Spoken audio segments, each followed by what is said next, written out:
تعالى في الكتاب العزيز بعد أعوذ بالله من الشيطان الرجيم رب اشرح لي صدري ويسر لي أمري واحلل عقدة من لساني يفقهوا قولي رب اجعلني مقيم الصلاة ومن ذريتي ربنا وتقبل دعاء أما بعد.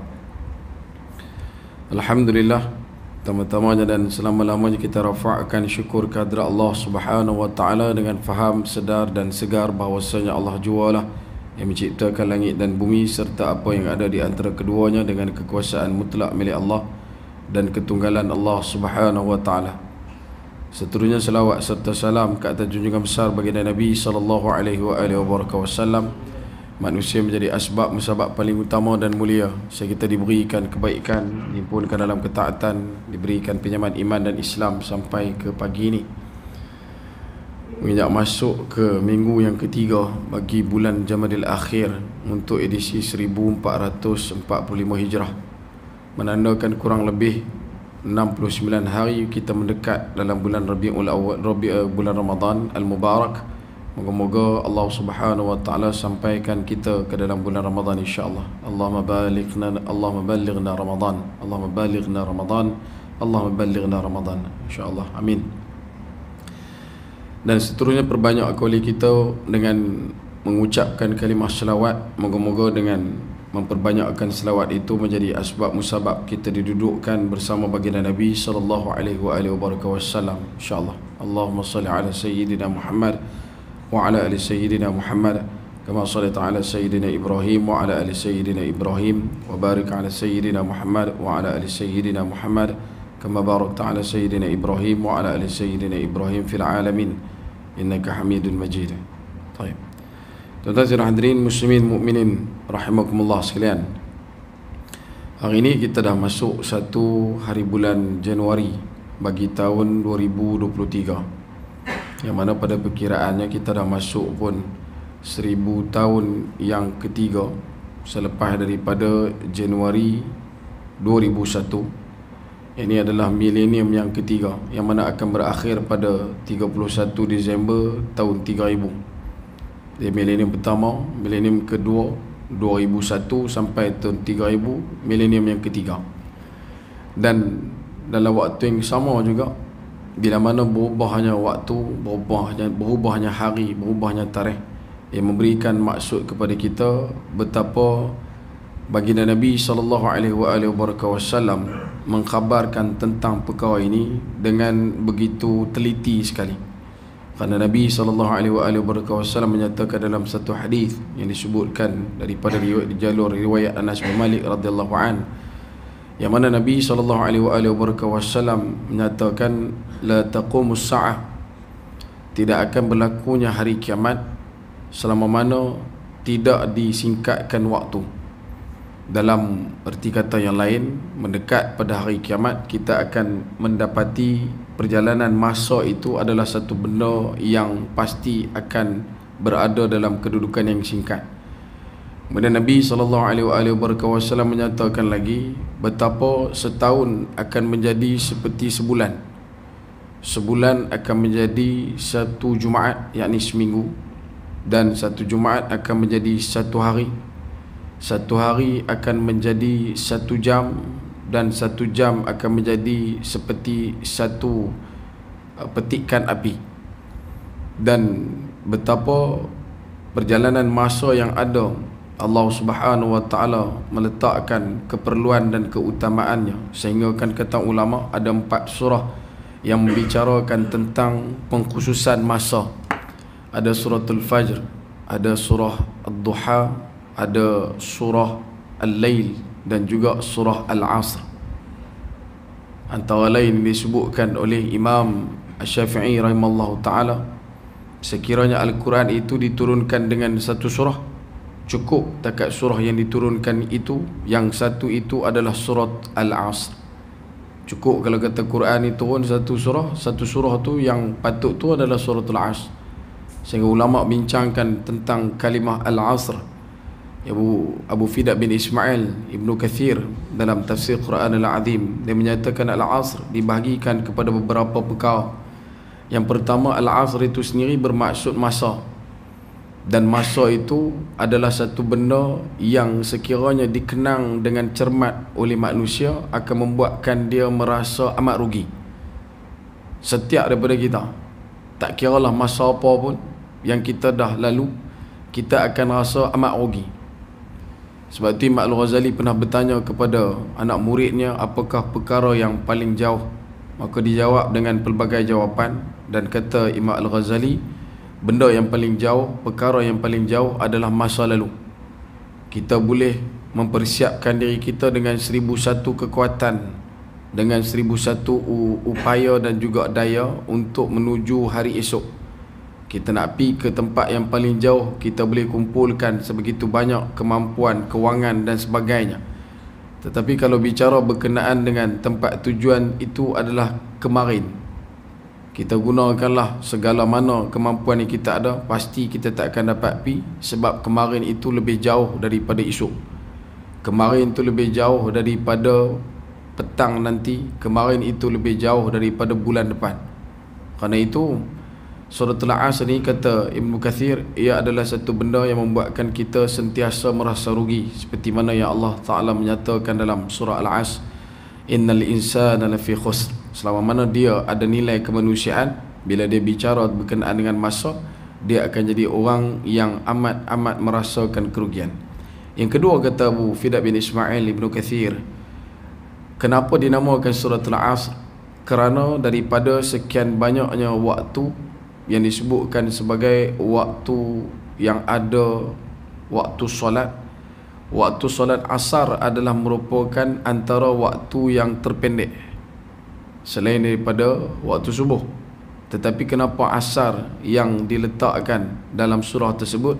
Sebab asar ini memberikan maksud waktu asar.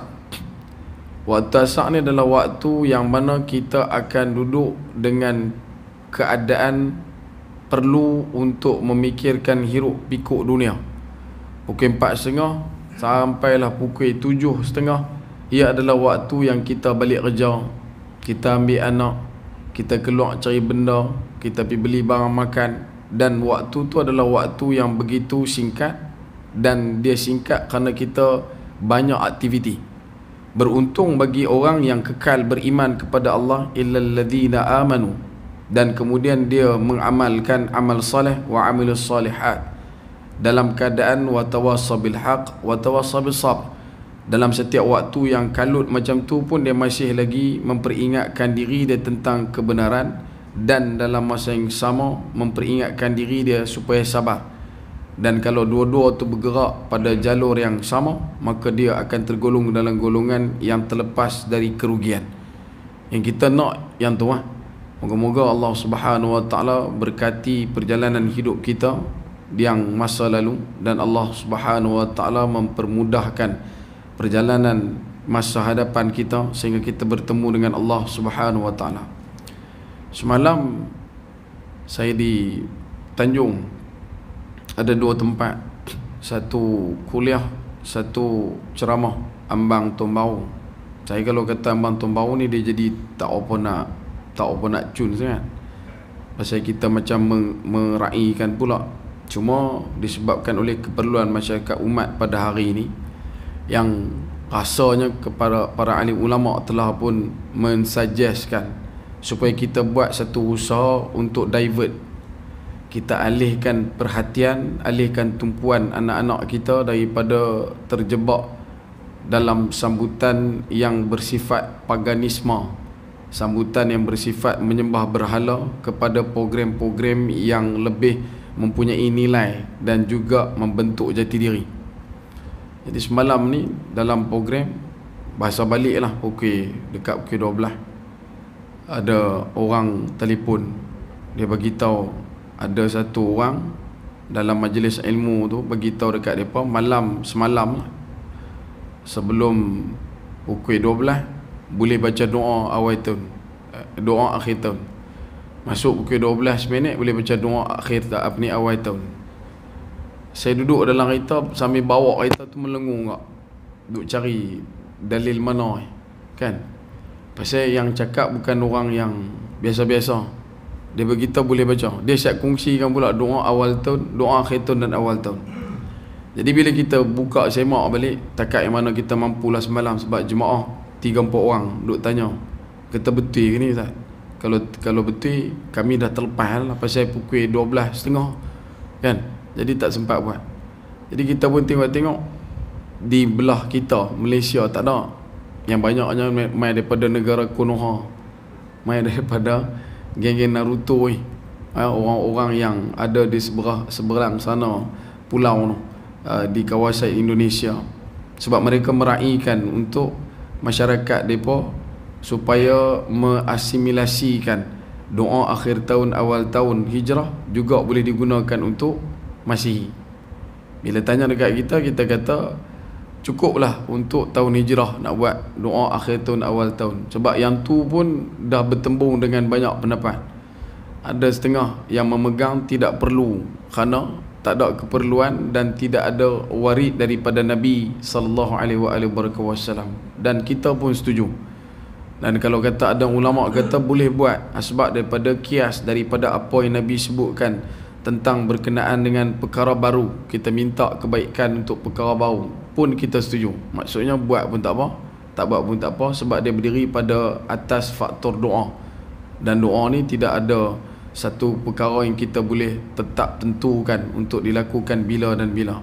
Cuma yang menarik perhatian saya bila hamba Allah tu beritahu boleh baca pukul 12 tengah malam, sebab peralihan hari dalam tahun tu bermula di tengah malam. Kita pula dalam Islam hari berubah waktu sudah maghrib kan, asar, habis asar tu nak masuk maghrib tu, masuk malam maghrib tu terbenam matahari dah tukar hari dah. Yang nak pulun pi tunggu waktu tengah malam tu hang Ashabul Kahfi sampai terawang langsung. Yang ni pun satu benar pula kan. Sebab itu yang pertama yang perlu untuk saya sebutkan di sini, adakah tahun Masih itu adalah tahun yang sebenar-benarnya diikat kuat dengan kedudukan Nabi Isa alaihissalam, sedangkan Masih itu adalah panggilan dan juga panutan kelompok-kelompok tertentu dalam usaha menutup dan membenamkan asal usul kalender tersebut yang terikat dengan satu orang padri yang dikenal sebagai Grigori. Hari ini kalau tuan-tuan buka pun, kalender yang ada tu adalah kalender Gregorian kalender, bukan Masehi. Bahkan kalau kita pergi lebih dalam lagi, kita akan jumpa betapa usia Nabi Isa AS dengan tahun 2023 yang kita lalu, 2024 ni, pun ada lari beberapa tahun dan terdapat banyak perselisihan. Ada yang kata 5 tahun sebelum permulaan perkiraan tahun 1 Masih. Ada yang kata berpuluh tahun sebelum daripada perkiraan 1 Masih. Ada pun yang perlu untuk kita sebutkan dan kita lurus laraskan adalah betapa kalender tersebut adalah kalender yang dipandukan daripada pahaman kerajaan dan juga keagamaan bangsa Rom yang penuh dengan nilai paganisme, penyembah berhala. Satu ketika apabila Raja Rom memerintahkan beberapa bala tentera untuk mengejar dan juga menangkap pengikut-pengikut rapat Nabi Allah Isa alaihissalam selepas daripada peristiwa wala yuqatiluhu wala yusalibuhu walakin shibbalahu, yang Allah Ta'ala sebutkan Nabi Isa tidak dibunuh, Nabi Isa tidak disalib, tetapi Nabi Isa diubahkan wajahnya dengan seseorang yang mirip serupa. Kemudian Allah Ta'ala angkat Nabi Isa alaihissalam ke langit. Dan selepas daripada peristiwa itu, Maharaja Rom memerintahkan sebanyak panglima tentera dia untuk mengejar lebihan saki-baki orang yang digelar sebagai Hawariyun. Ada satu orang nama dia Paus, sebab kita baca pun memang Rom ni dia banyak US kat belakang, so dia ni mereka panggil dia Paus. Sampai lah kalau kata kita duk panggil Pope, ada panggil Paus. Paus ni dia pilihan satu orang pengikut Nabi Isa alaihissalam yang bernama Barnabas. Pernah dengar Barnabas?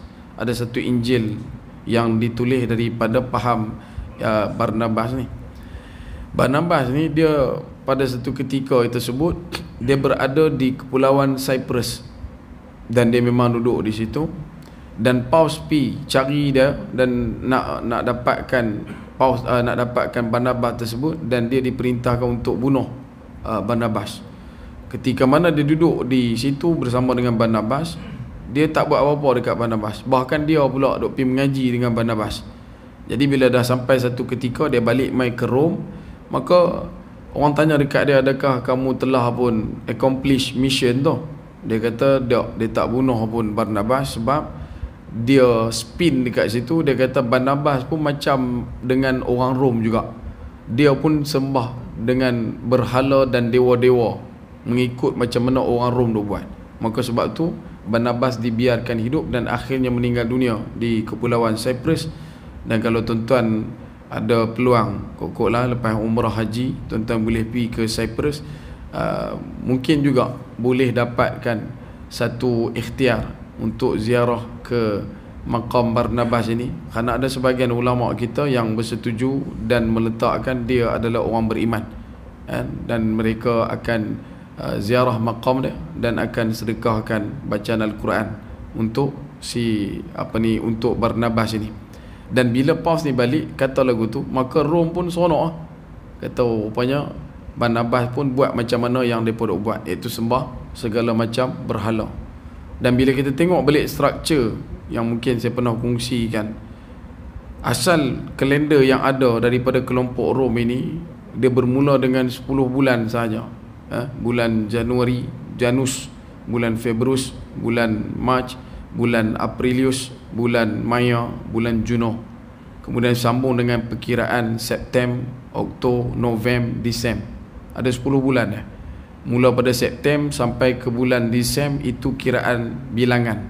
September 7, Oktober 8, November 9, Disember 10. Januari sampai Juno itu semua nama dewa. Januari nama dia dewa Janus yang yang perlu untuk disembah bermula daripada malam 31 Disember sampai pagi 1 Januari. Macam mana sembah dia? Ritualnya akan dilakukan dengan berkumpul beramai-ramai di satu tempat, menyalakan api, membunuh anak kecil, melakukan segala macam perkara-perkara yang tidak baik, berzina, minum arak, mabuk dan sebagainya, pecah rumah apa semua. Dan itu semua akan mendapat bless daripada Janus. Janus ni didatangkan dalam bentuk penampakan satu dewa yang berwajah dua. Dia digelar dengan nama panggilan yang lain seperti The God of Actor dan juga Master of Puppet. Tak kena-mengena dengan Enter the Sandman ataupun Metallica, tapi Master of the Puppet ni ialah ada tajuk lagu dia tu kan. Bila disebutkan Janus, dia akan digambarkan dua wajah, satu wajah menghadap ke depan dan satu wajah ada di belakang kepala. Wajah di depan akan berbentuk senyum, wajah di belakang berbentuk sebaliknya. Kerana apa digelar sebagai The God of Actor? Kerana setiap daripada dululah zaman 90-an, kalau kata zaman TV masa awal-awal dulu, setiap production filem ataupun drama, bila mereka buat drama, mereka akan paparkan lambang syarikat mereka, dan selalunya dia akan bubuh gambar dua topeng. Kalau tuan-tuan perasan lah, satu topeng senyum, satu topeng yang ada muka tak senyum dan ada air mata. Kan dia buat macam masquerade tu kan. Lepas tu dia buat satu muka yang sebek, satu muka senyum. Yang muka sebek ni ada air mata. Pasal apa? Yang tu cara penyembahan kepada dewa Janus, mengikut dalam beberapa catatan kajian berkenaan dengan teologi agama paganisme yang ada kaitan berat dengan Bacchanalia. Rentetan untuk 1 Januari ni dia bukan bermula 1 Januari, dia bermula daripada penyembahan anak kepada dewa Satan ataupun Saturnalia yang dilakukan pada 25 Disember dengan segala macam keperluan, peralatan, perkakasan penyembahan. Salah satunya adalah pokok pine, pokok yang mereka duk buat itulah kan, pokok Christmas yang kita duk panggil kadang-kadang. Pokok tu akan dibawa balik untuk diletakkan dalam rumah untuk seru semangat dia. Bukan ada kena-mengena pun dengan ajaran yang ada dalam kitab tu. Bahkan sekitar abad ke-15, abad ke-16, mana-mana orang yang beragama tersebut sambutan Christmas akan ditangkap oleh pemerintah dan dikenakan hukuman berat pada waktu tu. Tapi hari ni tak dah. dia dah berjaya untuk mempagankan ajaran tersebut. Kalau tuan-tuan rajin, tuan-tuan buka cari satu tajuk berkenaan dengan hope money. Hope money ni satu sambutan yang dilakukan di Sweden, dan dia memang havoc daripada 25 Disember sampai 1 Januari. Mereka akan ada banyak perkara, salah satunya adalah berkaitan dengan pokok itu. Kemudian di luar pintu akan letak lengkungan daun yang diikat dengan ribbon berwarna merah, yang menunjukkan orang tersebut adalah orang yang menyambut dan juga melakukan penyembahan ini. Dan di pokok tersebut pula bila diletakkan dalam rumah akan digantungkan amulet, tangkal-tangkal tertentu, antaranya burung dove tau, burung dove, burung macam burung pati tu kan, dia pun akan gantung. Lepas tu akan letak bola-bola merah, bola-bola emas. Kemudian akan ada wrapping prize yang letak dekat bawah pokok tersebut. Itu semua bukan satu functional yang kita sebutkan culture, tetapi ia lebih kepada penyembahan.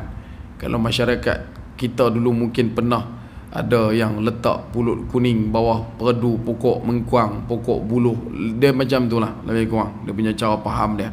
Cuma bila sebut berkenaan hope money, dia akan dilakukan sampai 1 Januari. Selepas daripada itu, apa berlaku dekat pokok-pokok ni? Pokok-pokok yang digunakan untuk ritual ni, kalau tuan-tuan rajin, tuan-tuan pergi cari buka, mereka bukan bakar, mereka bukan buang lentung sampah. Mereka akan kumpulkan semua pokok yang ada, dimuatkan dalam satu bot, akan dibawa ke tengah lautan, dan kemudian akan diikat pokok-pokok tersebut dengan batu-batu dan dilepaskan ke dalam laut. Ia adalah sebagai satu perkara yang dikatakan sebagai representative of respect. Nak respect benda tu. Dan sebab tu kita duk sebut jangan ada kaitan dengan kelompok ini ataupun perkara yang demikian. Ni masuk mall, nampak dia punya perhiasan yang besar-besar ni, kita paling depan ambil gambar kan. Lepas tu bubuh dalam Facebook, ucap pula Happy New Year. New Year mana yang kamu happy tu? Sebab itu bila sebut berkenaan perkara yang berkaitan, maka Janus ini disebutkan juga mempunyai dua wajah, satu melihat ke depan, satu melihat ke belakang. Melihat ke depan adalah untuk menunjukkan kepada azam tahun baru, apa yang nak buat tahun depan. Dan di belakang tu muka sedih pasal apa? Azam tahun lepas dah tak boleh nak dicapai. Azam ke depan dia nak pi ke depan lah. Azam ke belakang tu dah pi ke laut kan. Dia nak dapatkan dia punya target tahun lepas tu tak dapat, maka dia sedih. Sebab tu antara zikrayat kelompok-kelompok ini, mereka akan ulang tanya, apa azam tahun baru? Apa azam tahun baru? Azam tahun baru saya adalah sama macam azam tahun lepas, untuk memastikan azam 2 tahun lepas dapat dicapai seperti yang saya nak pada 3 tahun lepas. Macam itulah sampai Abang Jamil kan.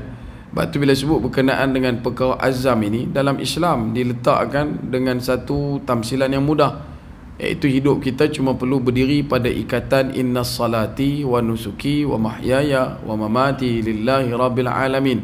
Adakah perlu untuk diucap setahun sekali? Tak bang. Kena ucap dalam setiap waktu solat.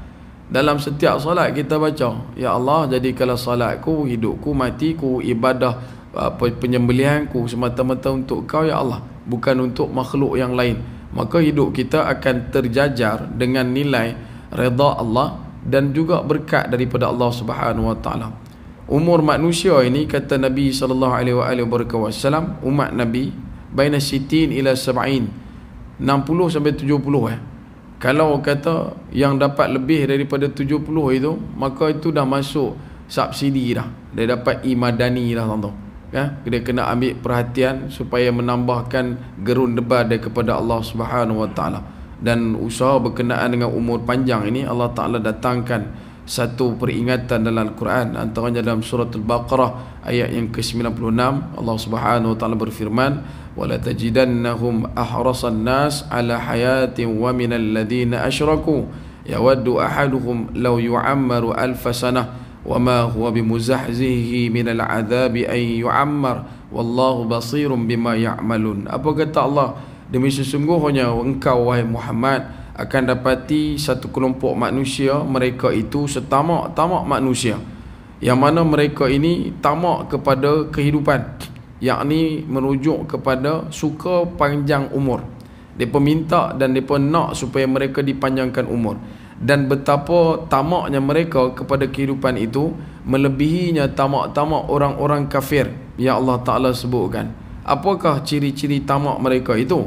Maka Allah Ta'ala sebut, yawaddu ahaduhum, dan di kalangan setiap orang daripada orang yang disebutkan sebagai tamak kepada dunia itu, lau yu'ammaru alfasanah, mereka nak supaya hidup mereka boleh sampai 1000 tahun.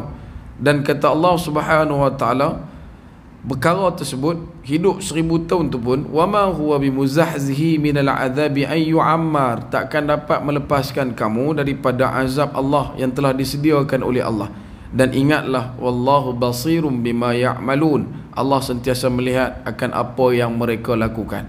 Sebab tu kata Nabi SAW, dalam usaha kita untuk memahami proses usia, umur dan sebagainya, maka kita kena jadi orang yang senantiasa berhati-hati, terutamanya dalam soal akidah. Kalau benda ni berkaitan dengan orang kata ikhtilaf, permasalahan fiqh, maka kita tak ada masalah untuk berlapang dada, silakan.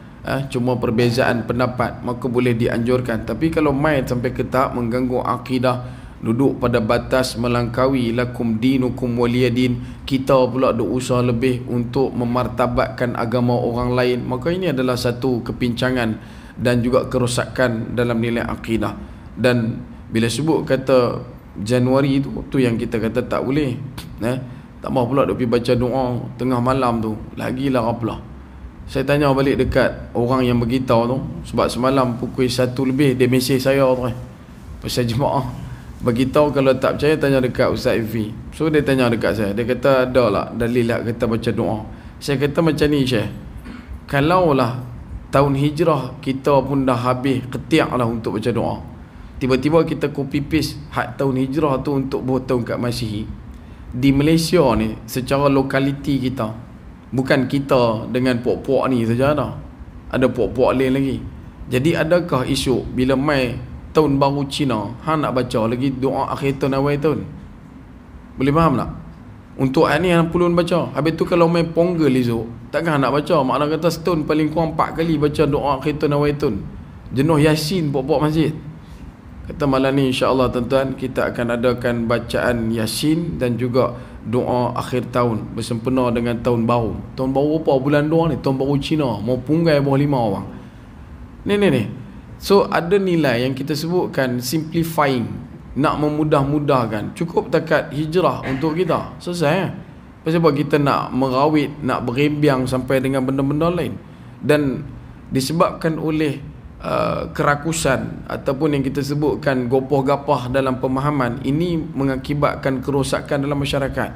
Sebab kita membina satu tamadun bangsa yang tidak ada jati diri dan nilai keimanan kepada Allah Subhanahu wa Ta'ala. Sebab tu bila sebut kata benda ni Masihi itu pun tak clear, adakah dia betul-betul Masihi? Sebab tu kita sebut tadi Janus, ada Februari, ada Mars, ada April, ada Maya, ada Juno. Juno tu nama Dewi, adik kepada Jupiter. Jupiter ni nama planet satu lah. Satu lagi Jupiter tu nama dewa. Aprilius nama dewa Aprilia. Aprilia ni nama syarikat motor, pasal dia dewa perlumbaan. Sebab tu adanya Olimpik. Olimpik main mana? Dewa Rom lah. Sebab tu nak mula Olimpik kena bakar api. Pasal apa kena bakar api? Nilai penyembahan yang lebih mangkak daripada Majusi. Majusi itu dah mangkak lah, hak ni pun mangkak. Dan sepanjang perlawanan itu diadakan, api itu tak boleh padam. Jenuh susun LPG dekat tepi tu, nak bagi api itu tak boleh padam. Dan yalah, atas dasar kebersamaan dunia, maka kita pun 20 lah target masuk Olimpik, target masuk Olimpik. Padahal ia diceritakan dalam pemahaman ajaran pagan kerajaan Rom. Bila masuk September, kalender Julian dulu September tu 7. Tuan-tuan carilah dalam Google Translate balik lagi, tulis September, translate untuk pi ke bahasa Greek. Bukan Greek Perak atau Pengkalan Hulu. Hak ni Greece, kan? Tuan-tuan akan jumpa September tu maksud dia 7. Lepas September akan ada Oktober. Kenapa Oktober? Oktober adalah 8. Sebab tu ada octopus. Octopus ada 8 tentacle. Ada oktagon, ada 8 sisi. Habis tu siapa Oktober 10? Pasal mangkak ni lah. Ini saya nak beritahu. Sebab lepas daripada 10 bulan tu ada mai keturunan daripada kerajaan Rom yang dikenal sebagai Julius. Bila dia jadi kepala, the Emperor of Rome, barat dan juga timur, maka dia nak 1 bulan atas nama dia. Maka mailah bulan, dah nama dia Julius, takkan nak bubuh bulan Karim, mestilah bubuh bulan Julai. Letak di mana? Selepas bulan Jun, lepas bulan Juno. Pasal apa letak lepas bulan Juno? Sebab bulan Jun pada di kawasan negara, kawasan Anatolia, kawasan North Hemisphere, waktu tu waktu yang cantik, maksud dia sama masa tu. Maka letaklah bulan tu sempena bulan dia. Jadi kerajaan Rom pada waktu tu ada 11 bulan. Lepas beberapa kurun, mai satu orang nama Agustus.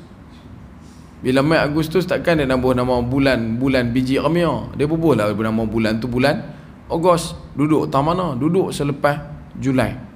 Jadi apa jadi dekat situ? Ada penambahan 2, maka dia berlaku perubahan pada perkiraan September, Oktober, November dan Disember. Bila sebut kata November, tuan-tuan boleh cari satu masjid di Malaysia, Masjid Negeri Sembilan. Bumbung dia, seni bina pembinaan bumbung dia menggunakan kaedah nonagon daripada kata kalimah November, iaitu nonagon bermaksud 9 bucu. Kita pun belajar dulu kan, hektagon, heksagon, pentagon. Pi kantin beli sagon, pasal cikgu duk cerita heksagon sangat. Sebab tu dia ada nonagon maksud dia 9 bucu. Darjah apa? Darjah 3, darjah 4 buku matematik. Selepas November dia ada Disember. Disember ni deka. 10 tahun kita panggil satu dekad. Betul? Kalau kita masuk maraton, dia ada decathlon. Pernah dengar decathlon? Kau sini triathlon. Ni muka Iron Man belakang kan? Iron Man lah balik lagi serika baju. Bini jegi. Tu jadi Iron Man. So bila sebut kata deka 10.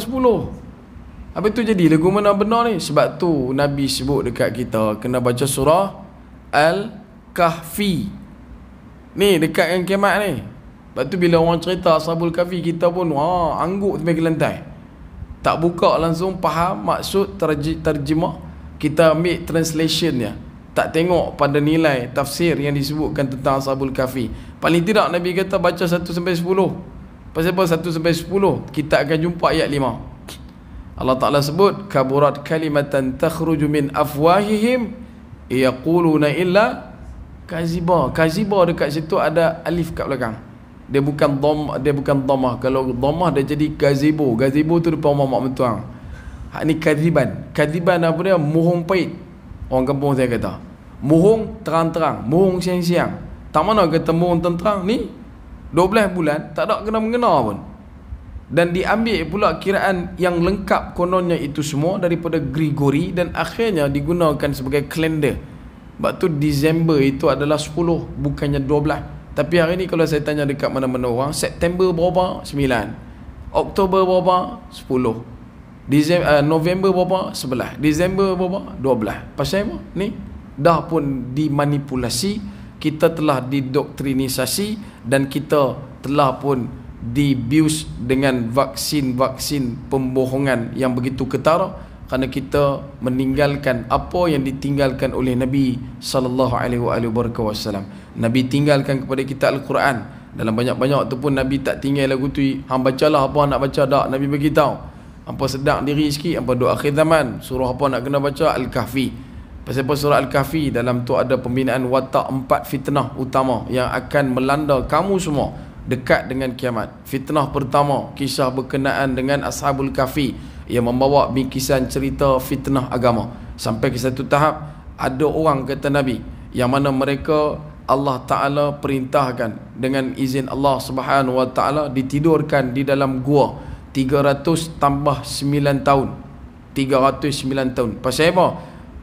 Tidurnya mereka itu sebagai satu bukti betapa mereka adalah orang beriman.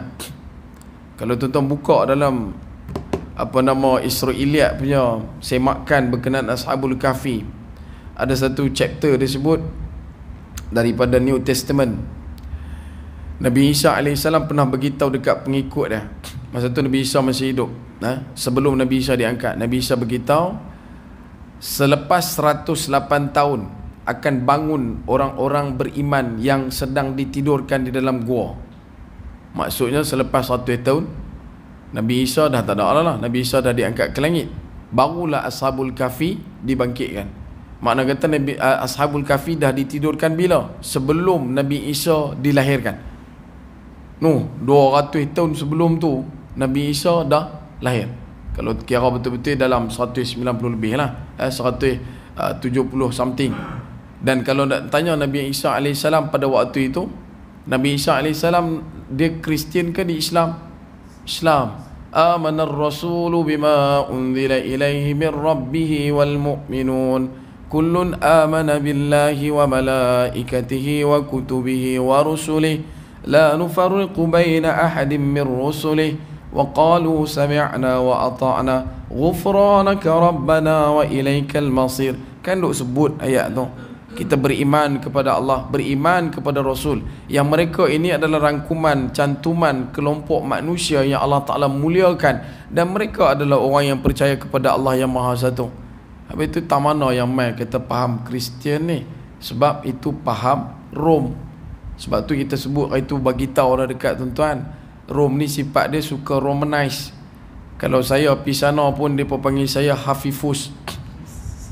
Kalau Faizul pergi sana jadi Faizulus, mujuk Faizulus. Kalau dia panggil Fulus, kan, memang dia suka bubur US. Yang ni yang saya duk bagi tahu, kata ayam dia panggil galus-galus, bunga raya dia panggil hibiscus.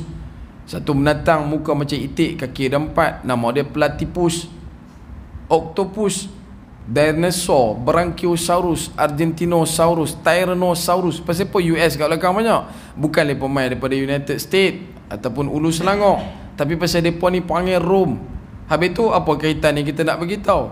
Dalam kitab Injil yang ditulis sekarang menggunakan bahasa Ibrani dan juga Suryani, nama Nabi Isa diulang panggil dengan panggilan Yeshua. Bila Rom ambil, agak-agak dia jadi apa? Habis itu, adakah kitab benar? Adakah kitab tu benar? Siapa yang invade? Siapa yang adjust? Siapa yang corruption kat situ? Tapi kenapa kelompok kita yang dah diberikan jalan terang, yang dah diberikan laluan penuh, dah diberikan one way ticket, masih lagi nak berusaha menarik-narik gelap-gelap noda benda-benda yang Allah Ta'ala isytiharkan? Kelompok kafaru min ahlil kitab yang dikenal sebagai syarul bariyah menjadi pedoman dan dominan dalam pemahaman. Pasal apa jadi lagu tu? Pasal apa dia jadi sampai tahap macam tu sekali? Dan tuan-tuan perlu diambil ingat, dalam Quran Allah Ta'ala tidak pernah menyebutkan kalimah Kristian, Cristiano Ronaldo lagi lah, tak ada. Kan? Ada apa dipanggil dalam tu? Nasraniyun. Apa itu Nasraniyun? Kenapa? Nabi Isa AS ketika mana lahir di Baitul Laham, dan lahirnya bukan pada 25 Disember, pada sekitar bulan 6 hingga bulan 9, kerana itu adalah waktu musim autumn. It's not in a winter. Sebab apa autumn? Ayat penerangnya adalah dalam surah Maryam, surah 19 ayat 25. Tuan-tuan akan jumpa kata kunci rutaban janiyah, cerita berkenaan dengan buah rutab, iaitu buah kurma yang masak ranum di pangkal di atas pokok. Dan Nabi Isa AS ketika mana nak dilahirkan oleh ibundanya Siti Maryam binti Imran, Siti Maryam diperintahkan oleh Allah untuk menepuk pokok kurma, maka buah kurma akan luruh. Buah kurma ni dia lekat dekat dia punya tampuk tu. Bahasa saya tampuk lah. Tampuk ni dia main tangkai, kemudian dia ada macam bunga sikit tu. Kan tampuk manggih kan yang atas tu kan, tapi manggih pasal tangkai dia putih.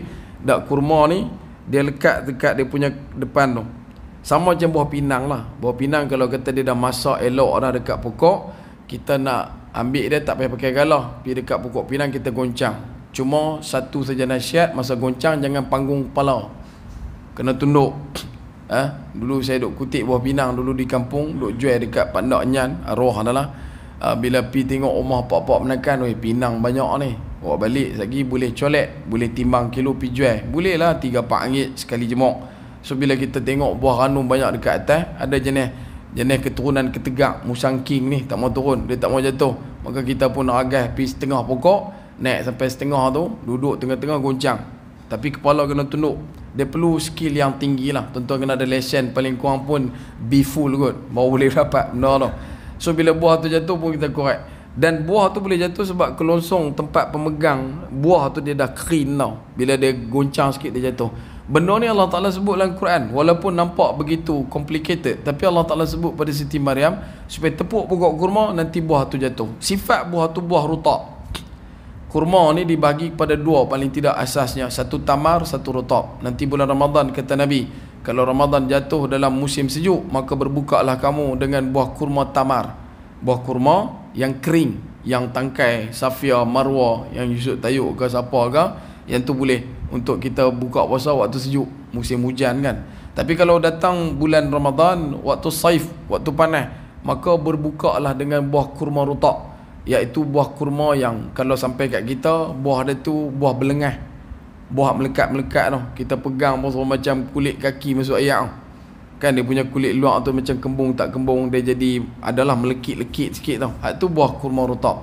Dan rutab ini di negara Syam, Palestin, Jordan, Lebanon dan juga Syria hanya akan boleh nampak dan boleh dapat dengan banyaknya, masih kekal di atas pokok adalah sepanjang bulan 6 sampai bulan 9, dan tak ada kena mengena langsung dengan winter. Kenapa?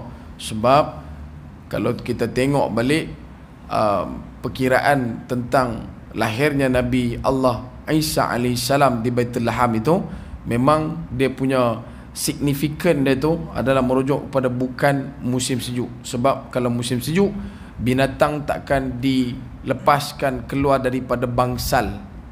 Tahu tuan perasan tak kalau kita tengok apa nama penceritaan kelahiran Nabi Isa, dia nanti tunjuk kat situ ada satu perempuan dengan baby dalam rumah, lepas tu main malaikat duk keliling. Pada rumah tu adalah rumah bangsal yang ada menatang ternak. Mana dia menatang ternak? Menatang ternak tak ada. Pasal menatang ternak tak ada? Sebab menatang ternak tu dekat luar. Tuan-tuan, musim sejuk di Syria, musim sejuk di Palestin, musim sejuk di Jordan, Lebanon ni, mereka punya musim sejuk malam syita yang menggigit. Sejuk sungguh. Memang sejuk sungguh. Sebab tu bila Al-Fadhil Ustaz, apa nama? Lupa nama, Ustaz Nazmi, dia beritahu ketika mana pi hantar bantuan nak bagi dekat mujahidin saja dekat Syria masa tu dia pi winter lah. So dia kata nak jumpa dengan mujahidin, orang yang ada dekat sana tu tengok dia atas bawah, dia tahan nak jumpa mujahidin. Aku nak jumpa sekali pun tak apa. Murabitun, nak jadi orang yang membantu mujahidin, bukan mujahidin lagi. Hak ni nak bantu mujahidin. Betul nak jumpa ni? Betul. Tak apa, dia hampir keluar Zat. Masa tu musim winter. Hampir keluar pada rumah ni Zat. Duduk kalau rumah dia 5 minit Malam punya angin sejuk yang menggigit, masuk balik dalam rumah tu, menggigil dia. Duk ketak-ketak tu nak jumpa tak payah, hang tidur bang. Mujahidin boleh duk relax dekat luar tu dengan kena angin, tak ada masalah. Kita ni mau jual awal, bukan mujahidin lah. Nak tu pun pantang lambat siang nak pergi berjihad.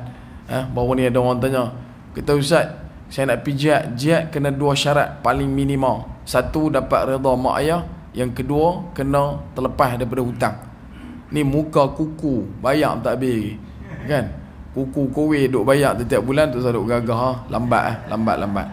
Ni ada expander baru ambil bulan 6, baru ni baru tukar sport ring depan saja, tak payah lambat. Kena settle hutang dulu bang, baru boleh pergi berjihad. Sampai Nabi tunjukkan kepada kita betapa pentingnya untuk melepaskan diri daripada hutang. Sebab tu bila sebut berkenaan dengan apa yang disebutkan tentang 25 Disember tu, itu adalah bukan tarikh. Kerana itu bila sebut kata Nabi Isa lahir, maka Nabi Isa AS lahir ketika dalam kiraan bulan 6 sampai bulan 9. Dan Nabi Isa AS ketika itu selepas lahir keluar daripada Palestin, keluar daripada kawasan Baitul Laham, dan kemudian kembali ke satu tempat yang bernama Nasirah. Dalam orang putih panggil Nazaret kan. Nasirah, kalau orang tu dah asal daripada situ, dia maka dia dipanggil dengan kalimah Nasraniyun. Sebab mai daripada Nasirah, maka dia Nasrani. Kalau ada Imam Bukhari, mai daripada mana? Bukhara. Imam Tirmizi mai daripada mana? Tirmiz. Imam Qurtubi mai daripada mana? Cordoba, Spanyol.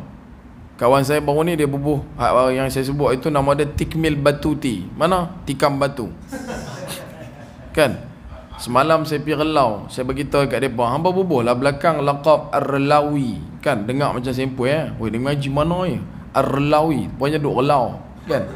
Kalau kata kita belah Seberang Jaya, dia dengar kat situ, mungkin tuan-tuan boleh buat Sabran Jayai, kan? Sabran Jai. Saya tak apalah, Al-Julujuri pun okey lah. Tasik gelugok, kan? Al-Julujuri. Bunyi macam Jawa.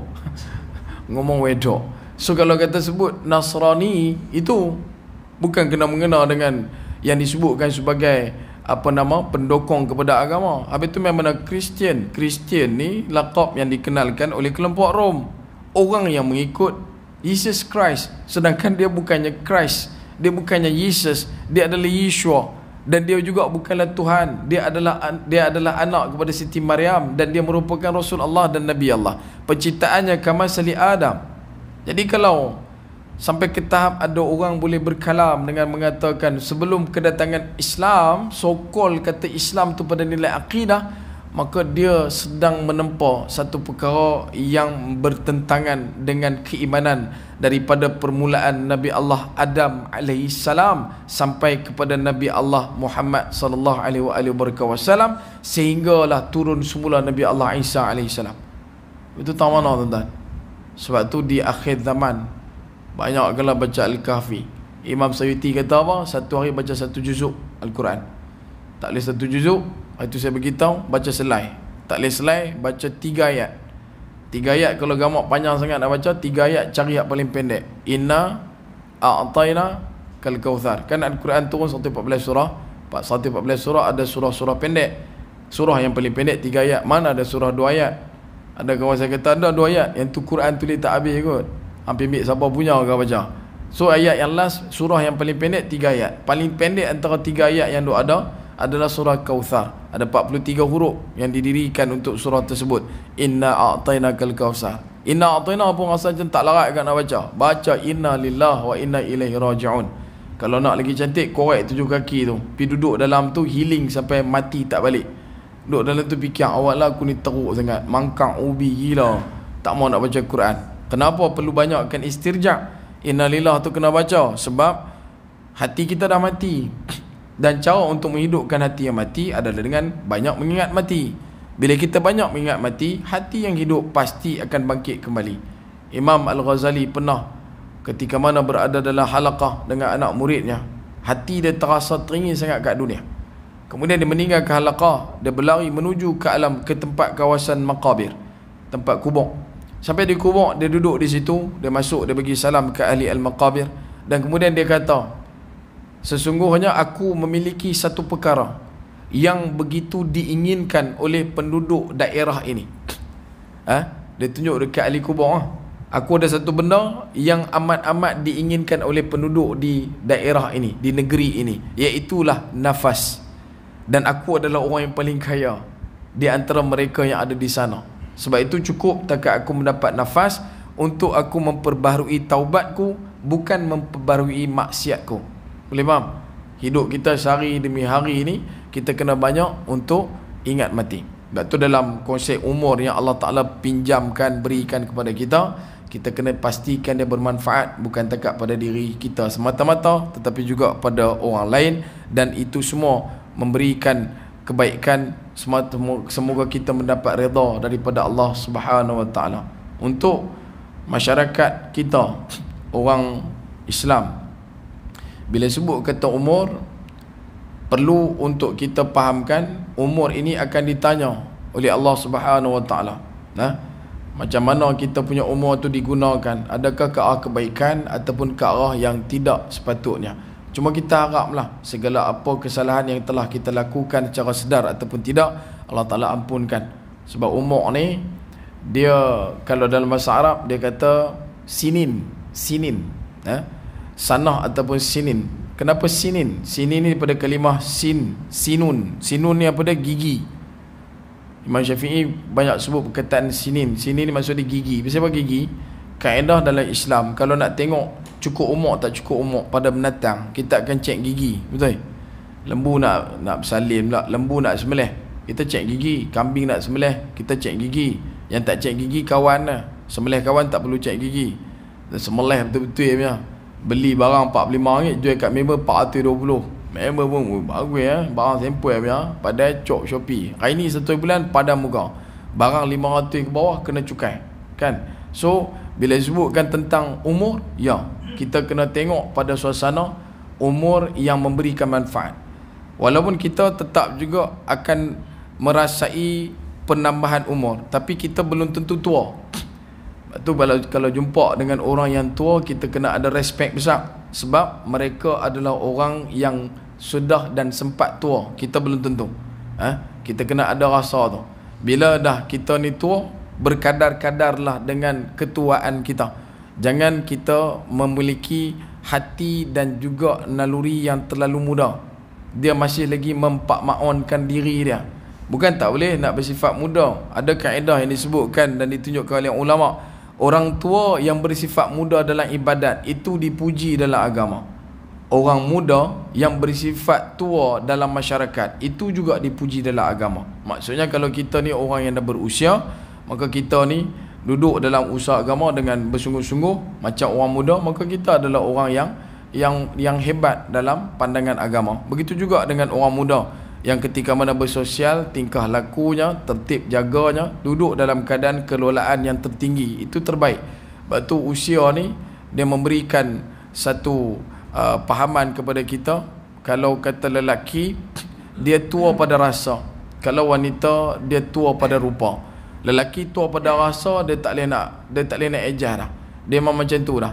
Kalau dulu boleh 2 pinggan, lah tinggallah sepinggan. Kalau kata lah tinggal sepinggan, nanti tinggal sepirin. Dia lagu tu je. Paling tidak pun dia akan abang, aku pernah makan. Hak tu lah banyak duk cerita. Pasal lah banyak benda dah, tak apa boleh nak makan. Ada setengah orang dia kata dia tak makan sebab nak jaga badan. Bagi makan nasi biryani. Semalam lepas tiba ranap dekat saya, tempat pertama dia bagi Yusuf relau. Oh lomak, memang sur. Kena daging rendang dengan nasi biryani, 1 pinggan settle. Pi tempat kedua lepas tiba kapitan punya nasi biryani tanduri. Oh lomak, silap kata kubuh Yusuf relau tadi. Kalau tahu aku taruh dulu bagi kosong, aku tiba betul-betul. Hashim Yahya, siapa tak tahu. Kalau pi mana jamu rapat ranap tu. Kalau kata kita nak pi ada jamu makan nasi, makanlah sikit untuk memberikan respect kepada tuan rumah, nak jaga hati. Ni dak bagi nasi, oh saya dah 14 tahun dah tak makan nasi. Pasal apa? Takut gemuk. Apa benda gemuk? Gajah gemuk ke tak makan nasi pun. Ikan puh dalam laut tu makan nasi ya. Dah besar sebab tu juga. Ada setengah orang pula dengan faktor usia yang duk ada, dia gelut nak bersenam. Daftar dah dalam gymnasium. Ni nak pi ni. Nak pi buat apa nama zumba, lompat sana lompat sini. Tanya pasal apa? Kita ni kena jaga ni, kita nak kena aktif. Aktif apanya? Arnab melompat hari-hari. Paling lama berapa lama boleh hidup? 9 tahun. Kuda hari-hari lari. Boleh lama hidup berapa lama? 25 tahun. Monyet tiap-tiap hari bergayut. Monyet. Kita dulu masa bercinta ialah bergayut. Kan zaman ada Unifone, ada Timecom hak tu ya. Dekat public phone. Monyet hari-hari bergayut. Kalau tak kena tembak dengan perhilitan, dia boleh pi umur 40 tahun. Tapi kora tuan-tuan, kora ada bergayut. Pernah tengok kora bergayut? Ataupun duduk di Taman Siti Aisyah, tengok petang tadi saya nampak kora duduk melompat Ustaz, tepi longkang. Lompat macam mana? Lompat macam arnab. Ada nampak kora berlari. Selain daripada cerita hikayat lama tu lah, ada nampak kora berlari. Kora tak berlari, tak bergayut, makan kangkung 2 lai tu pun duk ada dekat 14 minit. Hidup berapa lama? Boleh pi 150. Sebab tu jangan terlalu orang kata apa, eager dengan penjagaan kesihatan, berpada-pada lah. Nah, ni sampai oh tak boleh makan, ni tak boleh makan. Oh ni angin mulut tu capui. Ini ubat ni ubat. Ada setengah pula dia tak mau sangat, dia kata ni semua ubat kan. Bukan saya nak kata tak boleh nak berjaga-jaga, silakanlah, tapi janganlah sampai ke tahap hang tengok uncang beras tu pun dah jadi mabuk satu macam lah. Lah saya tengok uncang beras pun saya dah jadi mabuk lah. Kan? RM43. Dulu aku duk dapat baru 25, 24 lah RM48. RM60 baru ni saya tengok beras saya duk beli dulu ni. Dulu 23, 24 lah RM66 padam muka kan, padam muka. Tapi nak abang apa? Zaman dia dah lah. Dan tuan-tuan jangan harap kata nak turun dah. Nabi dah letakkan satu signal, kalau dia macam ni ke depan nanti akan lebih teruk dan akan lebih teruk dan akan lebih teruk sampailah berlakunya pembasmian yang terakhir itu. Sebab tu dalam bab usaha kita memahami umur, ia adalah satu benda yang termasuk pada bab rahsia Allah Subhanahu Wa Taala. Ada orang yang hari-hari makan sayur, benda yang dia bubuh dalam mulut semua benda rebui, tak ada goreng, tak ada yang grill apa benda Pak Mat Western pun tak ada, apa pun tak mau. Dia tak mau, dia nak ni mati juga orang. Saya pernah jumpa satu kes di hospital Kepala Batas, tingkat 3, satu orang dia nak terjun daripada tingkat 3. Bukan Islam lah.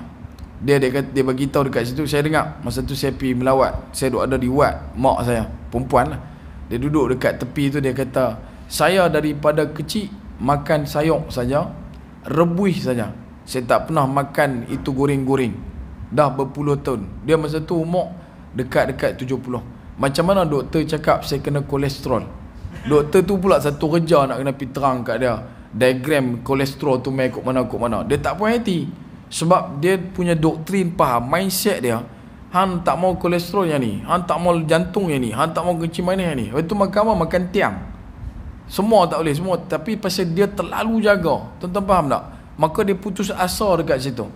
Dan ada satu orang MA dia main, dia kata ni main duduk sini buat apa? Dia tak nak terjun lah, baik mati bang. Sini tak bagus. Pasal tingkat 3 jatuh paling kurang pun 4 struktur tulang saja akan patah. Oh betul ya? Halah. Dia tunjuk pula ni, tulang ni patah, kan ada yang tengkorak tu kan. Tulang ni patah, tulang ni patah. You mau terjun mana? Kepala dulu. Kepala dulu sini saja patah.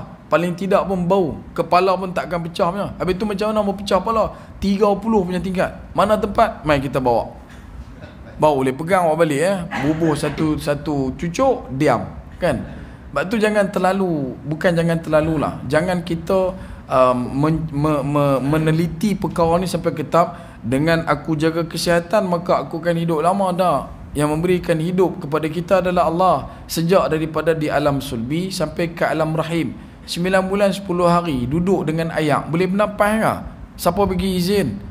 Kun fayakun, kata Allah. Kaf dan nun milik Allah. Sebab tu jangan pernah kita meletakkan kita punya keadaan, kita punya penyebab yang menjadikan kita ini panjang umur, melainkan Allah jualah yang memanjangkan. Dan kalaulah sampai waktu, bukanlah pendek umur, kerana ia adalah dicukupkan rezeki. Kita bila mana dah cukup rezeki tu, rezeki sudah dicukupkan, maka selesailah kehidupan kita. Sebab tu bila sebut berkenaan umur ini, berpada-padalah nak minta umur panjang. 180 minta agak-agak ingat hang dah ber minta 108 kan, 70 tu pun dah macam ni dah. Kalau dulu kita nak fikir, bapak kita umur 70 kan, tok wan kita umur 90, so tolak pi, dia kata tolak 20, aku 50 Dia bukan kira lagu tu bang. Abang ingat ada math lah, matematik boleh lah 2 campur 2 4. Yang ni kiraan Allah Subhanahu Wa Taala, bukan kerja buat kita. Cuma kita berharap, ya hayyu ya qayyum bi rahmatika astaghith aslih li sya'ni kullahu wa la takilni ila nafsi tarfata aini. Ya hayyu ya qayyum, ya Allah yang maha hidup lagi maha kuat, yang maha penuh dengan kekuatan, ya Allah yang maha berdiri dengan sendirinya.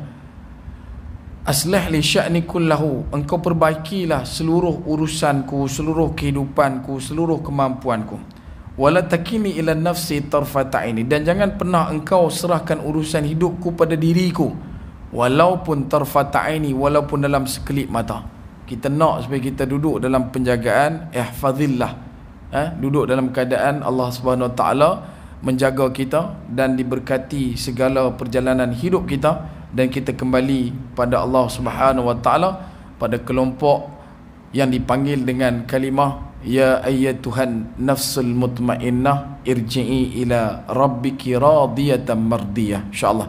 Jadi dekat itu dulu perkongsian, dan selamat menyambut hujung bulan Jamadil Akhir, 69 hari menuju Ramadan, yang mana belum selesai ganti puasa cepat-cepat. Bukan nak ganti puasa pasal Ramadan dah dekat, tak, pasal mati tu lagi dekat pada Ramadan kan. Yang mana Yang laki jangan buat jegir. Hampa pun ada agak. Lepas 3-4 hari COVID lah apalah, swab test lah apa semua. Kan? Kalau kata dah sempat puasa, alhamdulillah. Kalau tak sempat, tolong catat hari, tahun. Jangan tak tulis tahun. Bila tak tulis tahun kita susah. Sebab tu bila kita habaq perbincangan berkenaan dengan harga beras, dia defect kepada fidyah, dia defect kepada harta jumlah zakat. Esok tak ada lah RM7.